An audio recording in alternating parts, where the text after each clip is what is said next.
Allah berfirman surat Al-Hujurat ayat 6, ya ayyuhalladzina amanu in ja'akum fasikun binaba'in fatabayyanu an tusibu qauman bijahalatin fatusbihu ala ma fa'altum nadimin. Wahai orang-orang yang beriman, jika datang kepadamu orang fasik membawa suatu berita, maka periksalah dengan teliti agar kamu tidak menimpakan suatu musibah kepada suatu kaum tanpa mengetahui keadaannya, yang menyebabkan kamu menyesal atas perbuatanmu itu.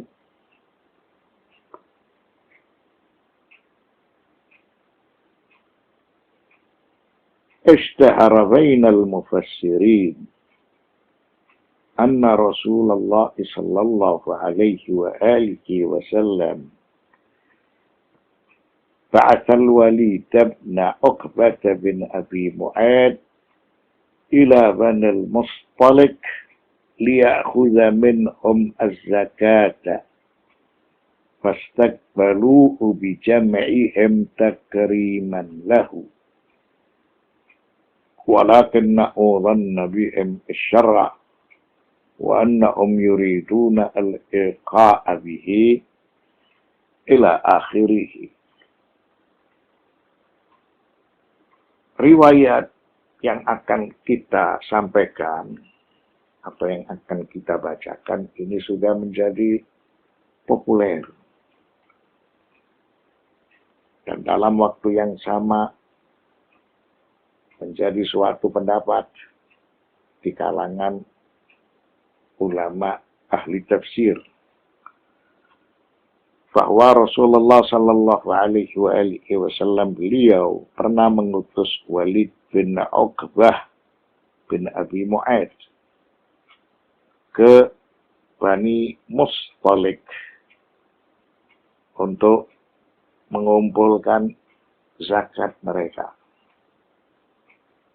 atau mengambil zakat dari mereka. Lalu Bani Mustalik menyambut kedatangan Walid bin Uqbah. Mereka merasa senang dengan kedatangan Walid. Hanya saja Walid, dia berburuk sangka kepada Bani Mustalik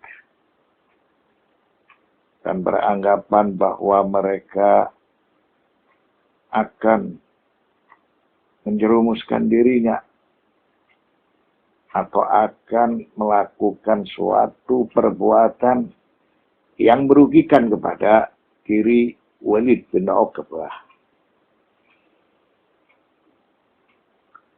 Setelah itu Walid bin Uqbah dia datang berkeluh kesah kepada Nabi Muhammad sallallahu alaihi wasallam. Seraya mengucapkan bahwa Bani Mustalik menolak kedatangannya, enggan menyerahkan zakat kepadanya. Dan Bani Mustalik mengusirnya.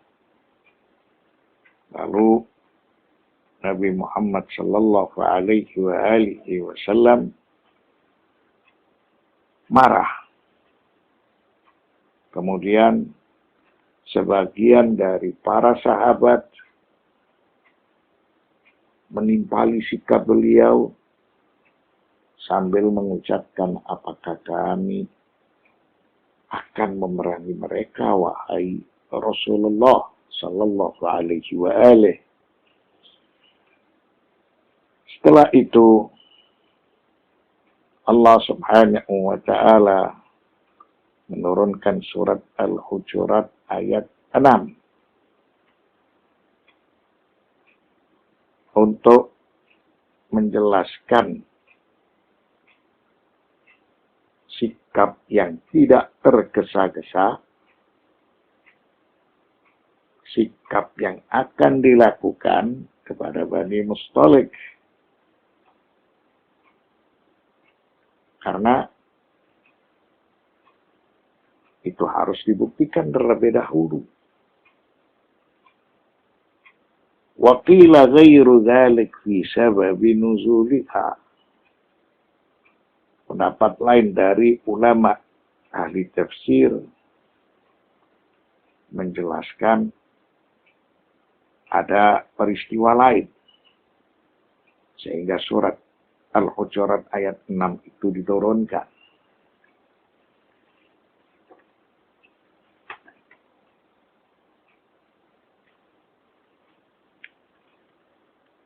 Wa nahnu la nafiku bi syai'in min asbabin nuzul illa idza thabata bi nassil qur'ani aw bi khabarin mutawatir bil idafa ila anna dhanna al-walid bisyarri la yastawjibu al-fisq wa innama huwa khata'uhu wa innama huwa khata'un washtibahun wal mukhti'u la yusamma fasikan wa illa istahaqqa al-lawmu wal 'uqubatu hatta walau tahaffala wajtahada. Dan kami tidak berpijak kepada asbabun nuzul kecuali apabila sudah menjadi ketetapan dari Al-Quran, sudah menjadi ketetapan dari khabar mutawatir. Karena kronologi dari ayat tersebut itu menceritakan peristiwa Walid bin Uqbah. Walid bin Uqbah, dia hanya menduga ada suatu rencana yang tidak baik. Dan itu dinamakan sebagai dzon atau dugaan. Maka dugaan dari diri Walid yang melihat Bani Mustalik akan melakukan suatu rencana yang tidak baik, maka itu dinamakan dzon dan tidak menjadikan diri Al-Walid dinyatakan sebagai seorang fasik. Karena Walid bin Uqbah di dalam masalah tersebut dia salah karena dia memperoleh istibah. Orang yang salah tentu tidak disebut sebagai orang fasik. Dan apabila sekedar melakukan kesalahan itu dinyatakan sebagai fisik atau orangnya disebut sebagai fasik, maka dia pantas untuk dicela. Dia pantas untuk mendapatkan sanksi atau hukuman. Sekalipun orang yang melakukan kesalahan itu, dia sudah berhati-hati. Bahkan dia sudah berijtihad. Tentunya orang yang salah tidak dihukumi sebagai orang yang fasik. Orang yang salah, ya, karena dia melakukan atau dalam keadaan istibah, maka kronologi tidak semuanya bisa dijadikan sebagai pijakan atau ketetapan. Yang bisa dijadikan pijakan atau ketetapan apabila berdasarkan dari keterangan thiqah, orang yang dapat dipercaya, atau kabar itu harus diadakan tabayyun, sebagaimana pendapat itu menjelaskan Allah Subhanahu wa ta'ala menurunkan surat Al-Hujurat ayat 6 supaya mereka tidak bergesa-gesa dan mereka melakukan tabayyun terlebih dahulu. Qaulihi ya ayyuhalladzina amanu in ja'akum fasikum binaba'in fatabayyanu an tusibu qauman bijahalatin fatusbihu ala ma fa'altum nadimin. Wahai orang-orang yang beriman, jika datang kepadamu orang fasik membawa suatu berita, maka periksalah dengan teliti, agar kamu tidak menimpakan suatu musibah kepada suatu kaum tanpa mengetahui keadaannya, yang menyebabkan kamu menyesal atas perbuatanmu itu. Al-hasil,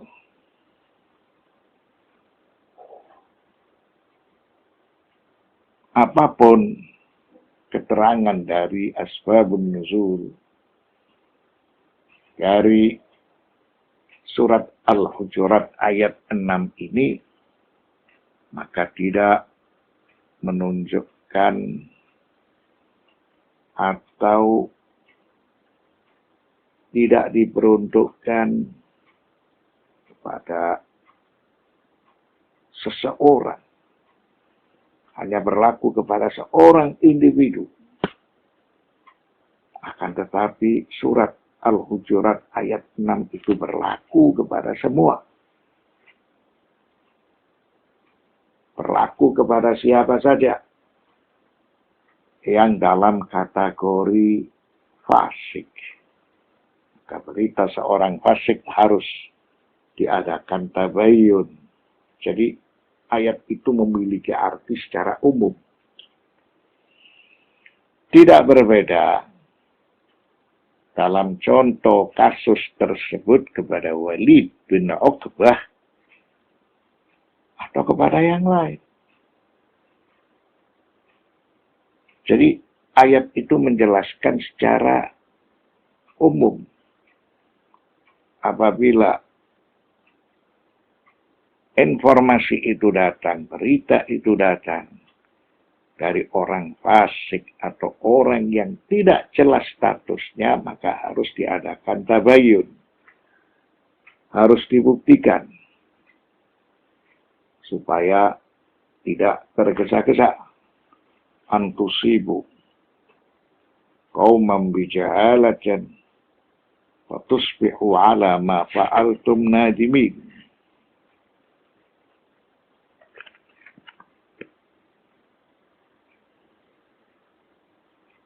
Wa alaihi yajibul akhdhu bi zahiril ayah wa huwa yadullu ala hurmatil akhdhi bi qawlil fasiqi dunat tamhisi wat tasabbuti min khabarihi khaufan minal wuku'i fima la tuhmadu uqbahu kal idrari bil akharin wan nadamati haitsu la yanfa'un nadamu. Maka sesuai zahir lafal dari ayat tersebut itu memiliki arti secara umum. In ja'akum fasikun binaba'in fatabayyanu, yaitu haram menjadikan dasar ucapan orang yang fasik tanpa dibuktikan terlebih dahulu, tanpa melakukan tabayun. Jadi itu tidak diperbolehkan. Tidak diperbolehkan. Bahkan diharamkan menjadikan dasar ucapan orang yang fasik tanpa tabayun, tanpa dibuktikan terlebih dahulu atas kebenarannya. Karena hal itu dapat memberikan dampak kerugian. Hal itu dapat memberikan suatu perbuatan yang tidak terpuji. Bahkan bisa membahayakan kepada pihak yang lain. Lalu tidak ada guna, tidak ada manfaat, penyesalan setelah peristiwa itu terjadi. Karena tidak dibuktikan terlebih dahulu. Wa bi kalimatil Imam Ali alaihi salam, man salaka tariqal waliha waradal ma'a wa man khalafa waqa'a fi. Wa bihadza najidu tafsira qawlihi ta'ala an tusibu qauman bijahalatin fatusbihu ala ma fa'altum nadimin. Kalimat ucapan oleh Imam Ali bin Abi Thalib alaihissalam.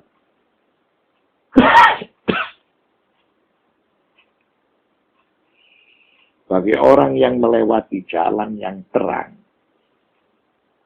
maka dia akan sampai ke sumber mata air. Dan bagi orang yang salah jalan, maka tentu dia akan tersesat.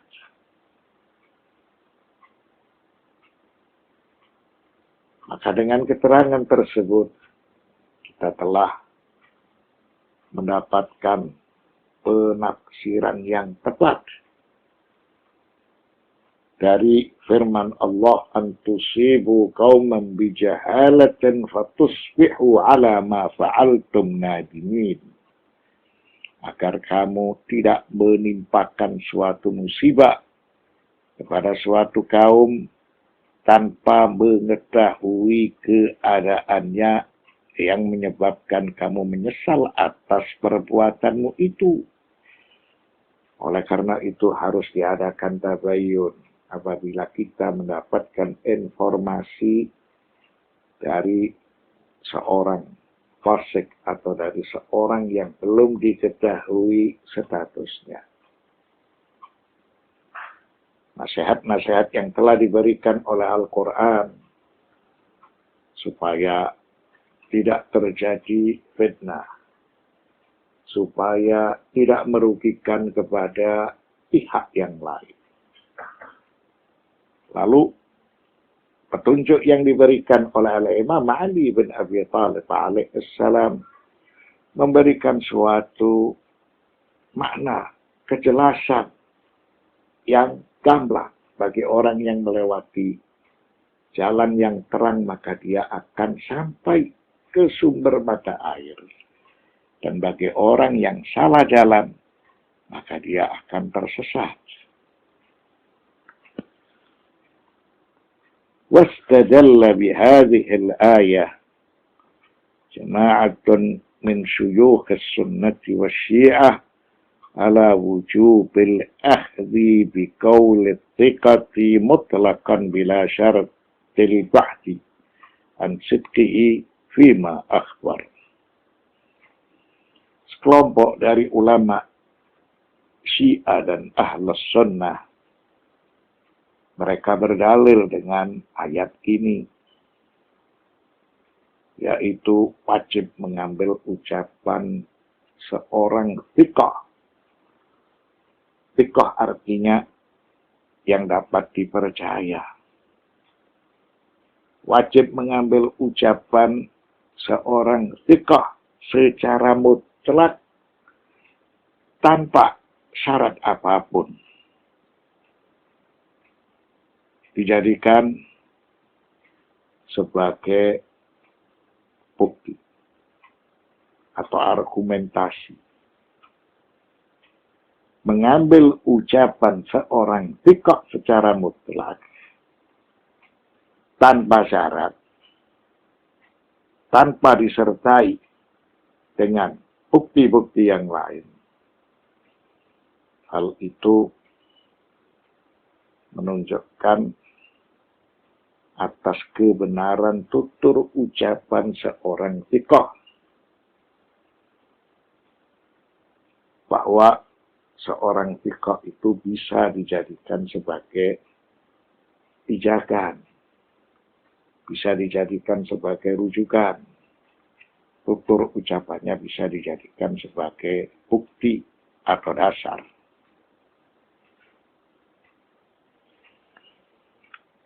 ويتضح بأن الآية تضمنت مبدأ عاما يقاس به الخبر الذي لا يصح الاعتماد عليه والعمل به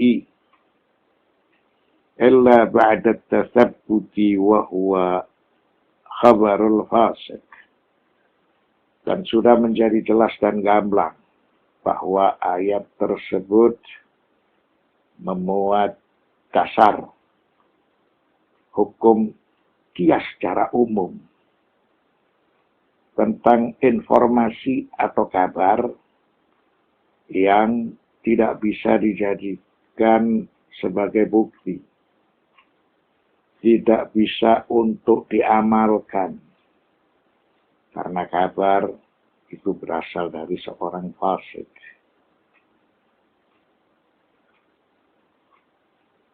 Kabar berasal dari orang yang belum jelas memiliki status. Itu harus dibuktikan terlebih dahulu atau diadakan tabayyun. Wa aylan yuqasu bihil khabaru alladhi yu'tamadu alaihi mutlaqan wa min ghairi tathabbutin wa huwa khabarut thiqah.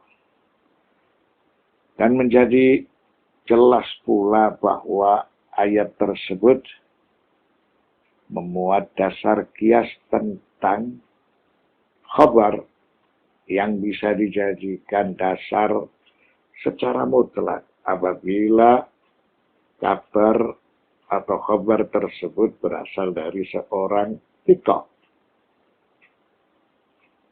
Khabar seorang thiqah itu tidak harus diadakan tabayyun.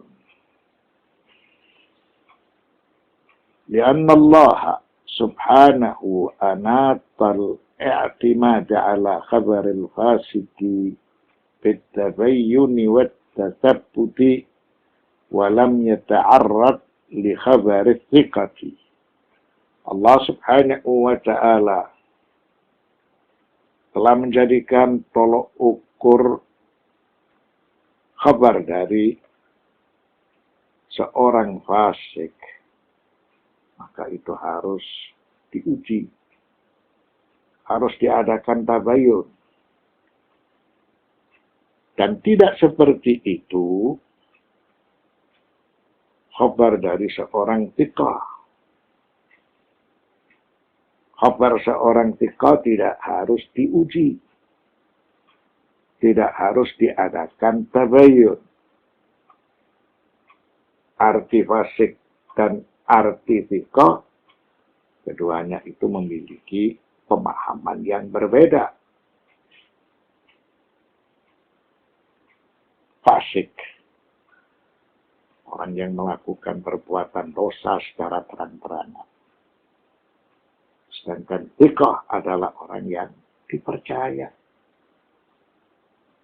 Dia sebagai orang yang taat, orang yang bertakwa. Maka itu dinamakan thiqah.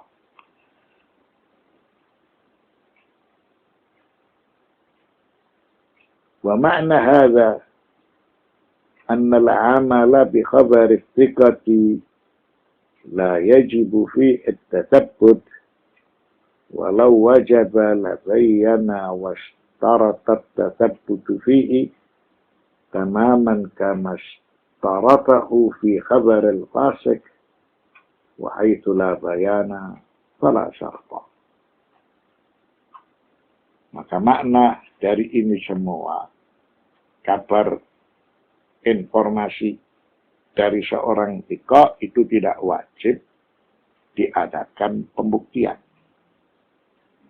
Karena informasi atau kabar dari seorang thiqah itu bisa dijadikan sebagai bukti, bisa dijadikan sebagai dasar.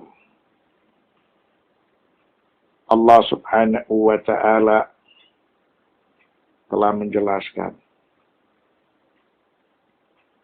dan memaparkan syarat-syarat hal itu semua. Sebagaimana Allah Subhanahu wa ta'ala memberikan syarat ketika memperoleh kabar dari seorang fasik. Maka kabar seorang fasik itu harus diadakan tabayun, harus diadakan klarifikasi.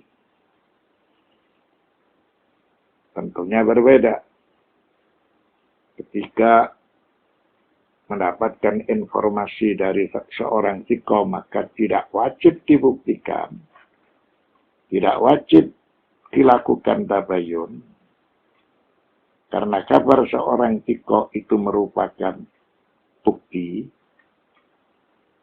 Begitu juga ketika memperoleh kabar dari seorang fasik, maka harus kabar tersebut diuji dan dilakukan tabayun.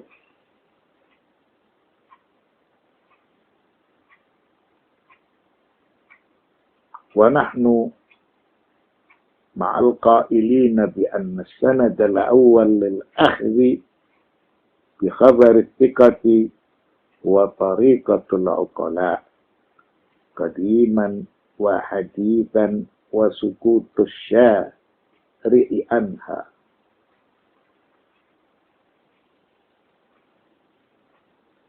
Nah,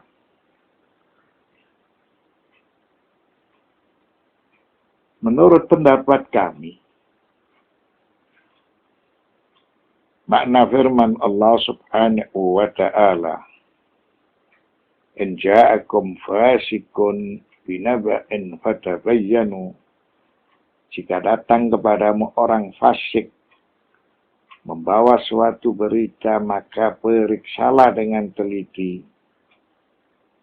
Maka ayat tersebut bukan makna kecuali wajib melakukan tabayyun ketika memperoleh kabar dari seorang fasik.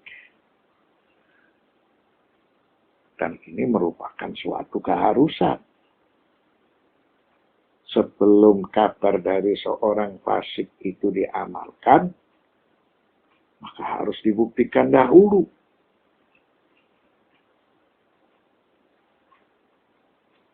Dan ayat tersebut tidak menunjukkan syarat itu berlaku kepada seorang thiqah. Yang harus diadakan tabayun kabar dari seorang fasik, bukan dari seorang thiqah. Lalu kami sependapat dengan keterangan atau sanad yang pertama, yaitu menjadikan kabar seorang thiqah sebagai pilihan, sebagai ketetapan dari para uqala qadiman wa haditha. Itu berlaku sejak dahulu kala sampai sekarang ini. Dan syariat tidak mempermasalahkan kabar seorang thiqah. Berbeda halnya dengan kabar seorang fasik, maka harus diuji dan harus diadakan tabayyun. Allah berfirman, "Antusibu qauman bijahalatin fatusbihu ala ma fa'altum nadimin." Agar kamu tidak menimpakan suatu musibah kepada suatu kaum tanpa mengetahui keadaannya, yang menyebabkan kamu menyesal atas perbuatanmu itu. Ayat tersebut hendak memberikan isyarat, penjelasan tentang suatu kabar apapun yang diperoleh. Apakah dia memperoleh kabar itu tidak merasa ragu? Dia merasa aman? Kabar tersebut tidak merugikan? Maka tentunya harus diuji terlebih dahulu. Kabar itu datang dari siapa? Kalau kabar itu datang dari seorang fasik, maka harus diadakan tabayyun. Dan apabila kabar itu datang dari seorang thiqah, maka tidak perlu untuk diuji atau diadakan tabayyun. Sehingga menjadi jelas dan gamblang. Kita merasa aman apabila kita mendapatkan kabar informasi dari seorang thiqah. Karena